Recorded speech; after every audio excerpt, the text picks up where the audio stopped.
Hello students, आप लोगों का स्वागत है आपके अपने ही प्यारा सा यूट्यूब चैनल लॉयल तैयारी केंद्र में। आज हम लोग केमिस्ट्री का एक चैप्टर शुरू कर रहे हैं, अम्ल, भस्म एवं लवण। बहुत बच्चे इस चैप्टर को पढ़ लिए हैं और बहुत बच्चे आज पहला दिन पढ़ रहे हैं। अगर आप पढ़ लिए तब भी इस वीडियो को अंत तक देखिएगा, अगर नहीं पढ़े तो आपको तो देखना ही है। लेकिन अम्ल, भस्म और लवण का आप कौन परिभाषा पढ़ के रखे हैं? अगर आप जो परिभाषा पढ़े हैं, क्या उतना पढ़ के आप ऑब्जेक्टिव सोल्व कर पाइएगा या फिर नहीं कर पाइएगा?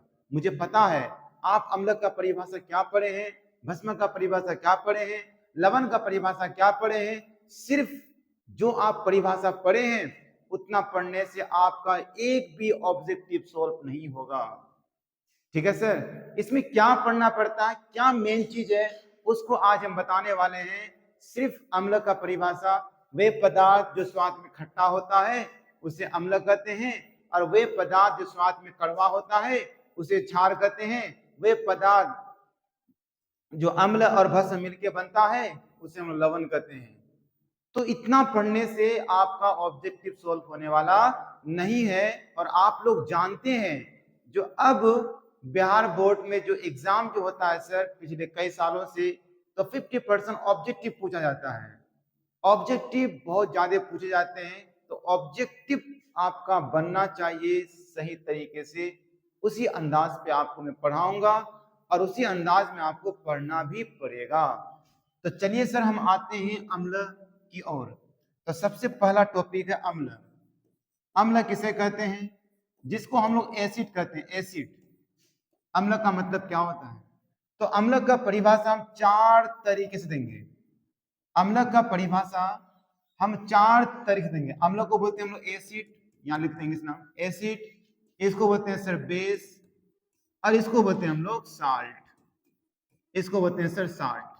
देखिए सर, मैं आपसे कुछ ही मिनट लूंगा और कुछ मिनट में बहुत कुछ सिखा दूंगा। देखिए, सबसे पहले लेते हैं हम लोग अम्ल। अम्ल का परिभाषा देंगे चार तरीके से। एक देंगे स्वाद के आधार पर, स्वाद के आधार पर। अगर क्वेश्चन पूछे अम्ल किसे कहते हैं, स्वाद के आधार पर आंसर दीजिए। तो बोलना वे पदार्थ जो स्वाद में खट्टा होता है, जो स्वाद में खट्टा होता है उसे हम लोग अम्ल कहते हैं। जो स्वाद में खट्टा हो उसे हम लोग अम्ल कहते हैं। देखिए सर, दूसरा इसका परिभाषा होगा पीएच स्केल के आधार पर। पीएच स्केल के आधार पर अम्ल की परिभाषा दें। तो बोलना वे पदार्थ जिसका पीएच मान 7 से कम होता है। वे पदार्थ जिसका पीएच मान, जिसका पीएच मान 7 से कम होता है। वे पदार्थ जिसका पीएच मान 7 से कम होता है उसे हम लोग अम्ल कहते हैं। उसके बाद फिर मैं ये भी बताऊंगा पीएच स्केल का मतलब क्या होता है, पीएच क्या होता है, मैं सारा चीज बताऊंगा। अभी मैं आपको इसका परिभाषा याद करने के लिए सिखा रहा हूं, इसका परिभाषा कितने तरीके से दिया जा सकता है। और तीसरा परिभाषा होगा लिटमस पत्र के आधार पर। लिटमस पत्र के आधार पर, लिटमस पत्र के आधार पर अम्ल की परिभाषा। तो बोलेंगे वे पदार्थ जो नीले लिटमस पत्र को लाल कर दें। नीले लिटमस पत्र को लाल कर दे। वे पदार्थ जो नीले लिटमस पत्र को लाल कर दे उसे हम लोग अम्ल कहते हैं। ठीक है सर, जो नीले लिटमस पत्र को लाल कर दे उसे हम लोग अम्ल कहते हैं। और चौथा और लास्ट इसका परिभाषा होगा आर्हेनियस के अनुसार। आरहेनियस के अनुसार अम्ल की परिभाषा। तो देंगे वे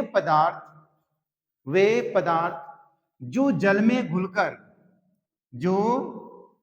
घुलकर हाइड्रोजन आयन दे, जो जल में घुलकर हाइड्रोजन आयन दे उसे हम लोग अम्ल कहेंगे। जो जल में घुलकर हाइड्रोजन आयन दे उसे हम लोग अम्ल कहेंगे। तो मैंने मोटे मोटे तौर पर अम्ल की परिभाषा समझ गया। अम्ल का परिभाषा 4 तरीके से आप दे सकते हो। ठीक है सर। अब आते हैं हम लोग भस्म की ओर। देखिए भस्म, तो भस्म का परिभाषा भी देंगे हम 4 तरीके से। इसका भी परिभाषा होगा 4 तरीके से।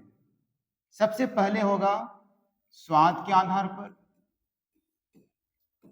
स्वाद के आधार पर इसका परिभाषा होगा वे पदार्थ जो स्वाद में कड़वा होता है, वे पदार्थ जो स्वाद में कड़वा होता है उसे हम लोग भस्म कहते हैं। जो पदार्थ स्वाद में कड़वा होता है उसे हम लोग भस्म कहते हैं।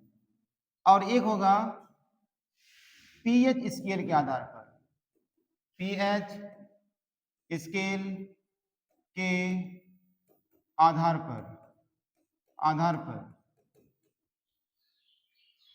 इससे पहले पढ़े थे अम्ल में वे पदार्थ जिसका पीएच मान 7 से कम हो उसे हम लोग अम्ल कहते हैं। अब यहाँ पे हो जाएगा वे पदार्थ जिसका पीएच मान 7 से अधिक हो उसे हम लोग भस्म कहते हैं। समझ गए? जिसका पीएच मान 7 से अधिक हो। अब आते हैं दूसरा परिभाषा की ओर।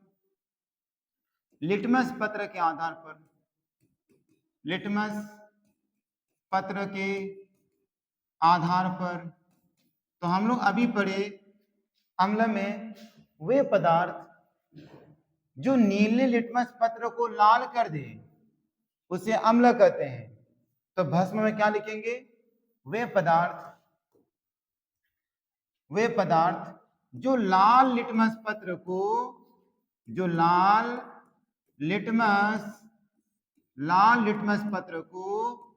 नीला कर दे, जो लाल लिटमस पत्र को नीला कर दे उसे हम लोग भस्म कहेंगे।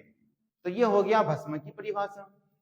अब समझते हैं एक लास्ट, आरहेनियस के अनुसार, आरहेनियस के अनुसार अम्ल की आरहेनियस के अनुसार भस्म की परिभाषा।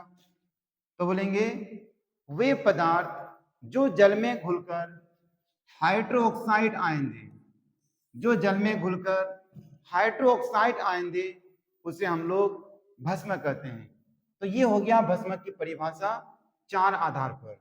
लेकिन सबसे ज्यादा अगर इंपॉर्टेंट देखे तो ये वाला इंपॉर्टेंट है, आरहेनियस के अनुसार। और इसमें भी होगा ये आरहेनियस के अनुसार सबसे ज्यादा इंपॉर्टेंट। ठीक है, तो ये समझ गए आप लोग भस्म और समझ गए अम्ल। और मेरा टॉपिक था यहाँ पे सर अम्ल, भस्म, लवण। तो इस छोटा सा लवण को ही पढ़ लेते हैं, बहुत छोटा है सर।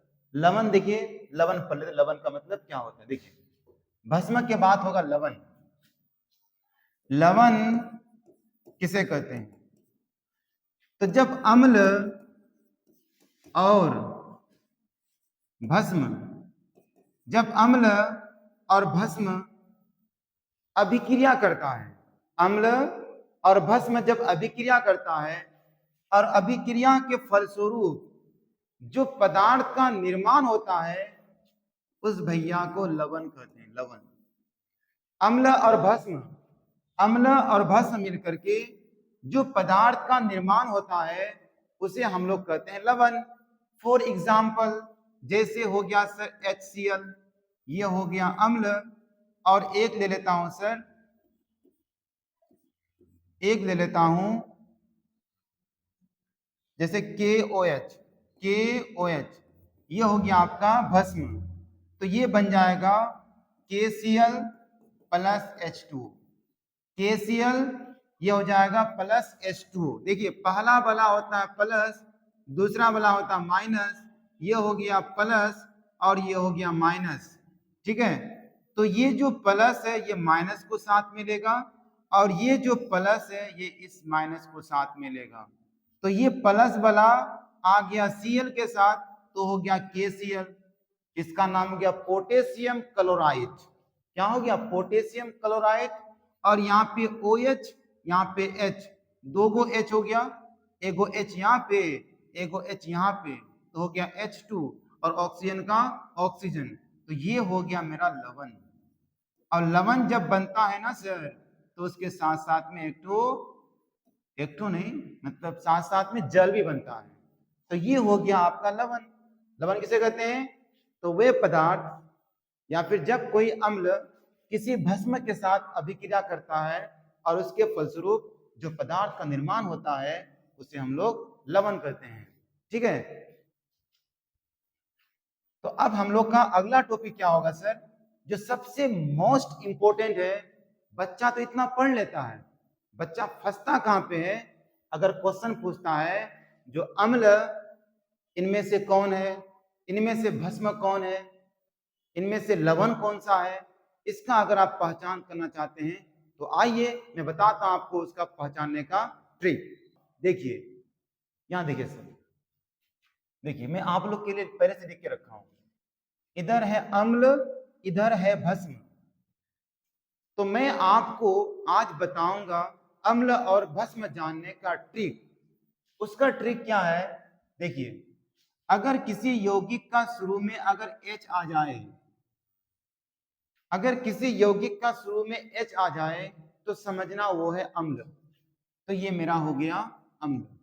HCl क्या है? ये हो गया अम्ल। इस अम्ल का नाम है, इस अम्ल का नाम है हाइड्रोक्लोरिक अम्ल। क्या नाम होगा? हाइड्रोक्लोरिक अम्ल। जो पेट में ये हम लोग का बनता है इसको बोलते हैं हम लोग हाइड्रोक्लोरिक अम्ल, ठीक है, जो पेट में ये बनता है ना। उसके बाद इसका भी शुरू में देखिएगा तो H है, शुरू में देखिए इसका H है, तो ये भी मेरा हो गया अम्ल, ये भी हो गया मेरा अम्ल, शुरू में H है तो ये भी हो गया अम्ल। इसे बोलते हैं हम लोग नाइट्रिक अम्ल। इसे क्या बोलेंगे हम लोग? नाइट्रिक अम्ल। अब इसका देखिए, तो एक पहचान ये है, अगर शुरू में H हो तो वो अम्ल होगा।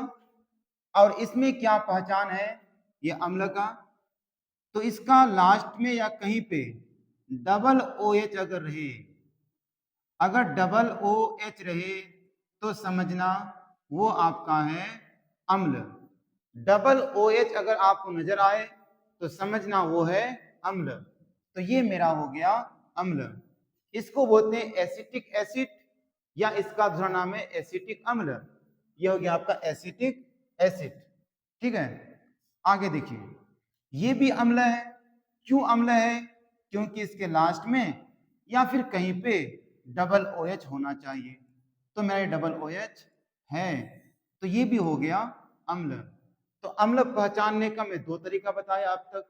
एक बताया क्या, शुरू में H होना चाहिए या फिर कहीं पे डबल OH होना चाहिए, तो वो आपका अम्ल होगा। अब देखिए भस्म, और भी बचा है सर अम्ल में अभी, ये भी अम्ल है, ये भी अम्ल है। इसको आप जानते हैं, ये है कार्बन डाइऑक्साइड और ये है आपका सल्फर डाइऑक्साइड। कार्बन डाइऑक्साइड, दो कार्बन डाई, ऑक्सीजन में दो है तो डाई पढ़ते हैं, कार्बन डाइऑक्साइड। ये सल्फर, ऑक्सीजन में दो है तो सल्फर डाइऑक्साइड। ये भी अम्ल है और ये भी अम्ल है। इसका क्या ट्रिक है जो भाई ये अम्ल है? तो आप देखिए, ये है ऑक्सीजन, ये भी है ऑक्सीजन, लेकिन इस ऑक्सीजन से क्या जुड़ा हुआ है? तो आप बोलिएगा कार्बन, इससे जुड़ा हुआ है सल्फर।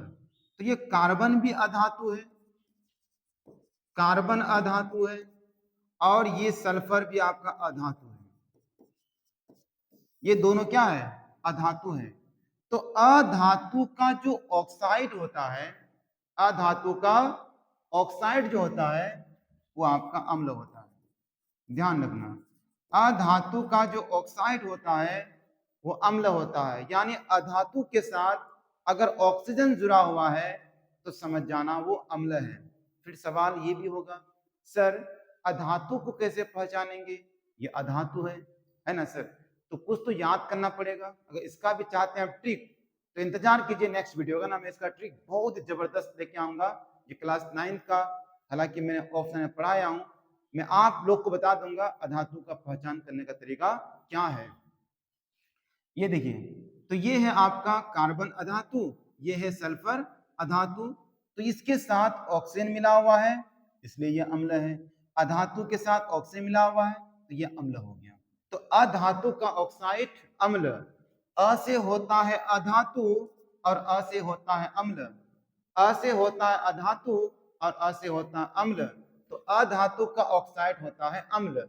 चलिए सर, मैंने अम्ल का पहचान करने के लिए सीख गया।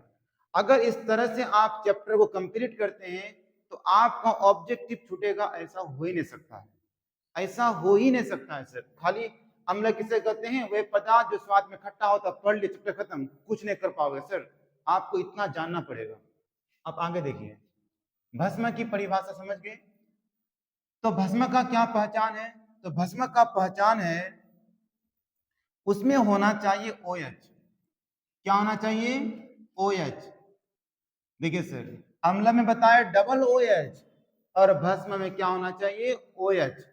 अगर आपको OH नजर आता है तो समझ जाना वो है भस्म, अगर OH नजर आता है समझ जाना भस्म है वो। तो इसमें भी OH है, इसमें भी OH है, ये दोनों हो गया भस्म।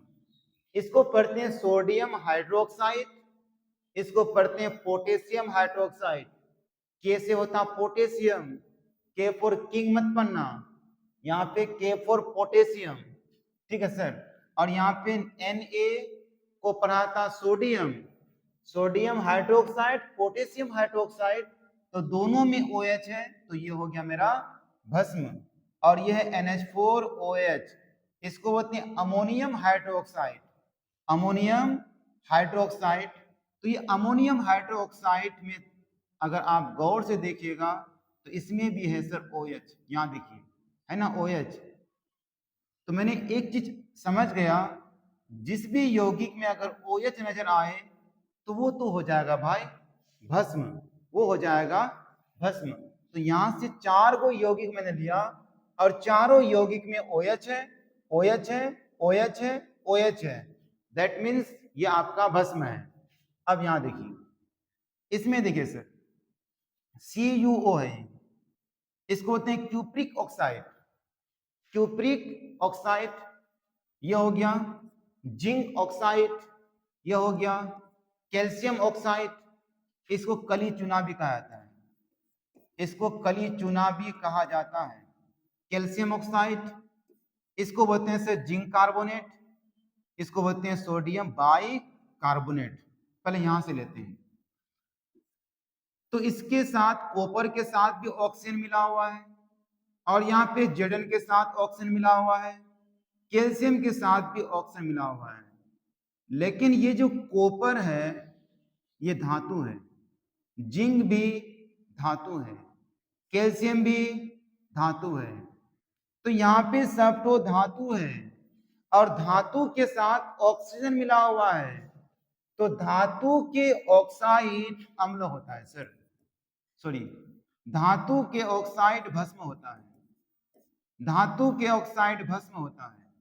तो जितने भी धातु के ऑक्साइड होंगे वो भस्म होंगे और जितने भी अधातु के ऑक्साइड होंगे वो आपका अम्ल होंगे। कोई दिक्कत? अब आगे देखिए, इस दोनों में गौर कीजिए, ZnCO3 ये भी धातु है और यहाँ पे सर सोडियम ये भी धातु है। लेकिन इस जिंक के साथ कार्बन,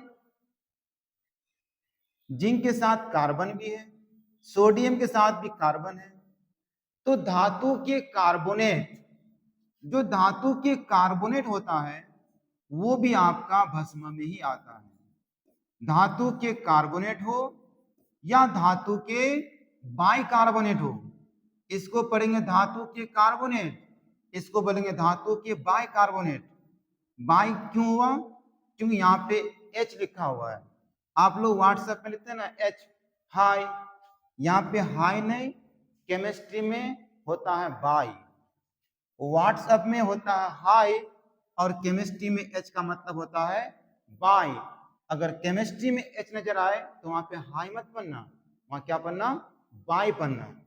तो कैल्शियम, सॉरी क्या बोला मैंने, धातु के कार्बोनेट भी भस्म और धातु के बाइकार्बोनेट भी क्या होता है? भस्म होता है। तो ये हुआ आपका अम्ल और भस्म पहचानने का ट्रिक। अगर कहीं पे आपको ऑप्शन दे दे इस तरह से, ये HCl क्या है, तो आप ठोक के बोल सकते हैं अम्ल। नोट कीजिए, बढ़िया से लिखिए और समझिए। इस तरह से अगर आप चैप्टर को खत्म करते हैं तो आपका एक ऑब्जेक्टिव भी नहीं छूटेगा, ये मेरा गारंटी है। इस तरह से और वीडियो आप देखना चाहते हैं और हमारे इस चैनल में अगर आप पहली बार आए हैं तो प्लीज चैनल को सब्सक्राइब कीजिए और वीडियो खूब शेयर कीजिए। और वीडियो देखने के लिए आप लोगों का बहुत बहुत धन्यवाद।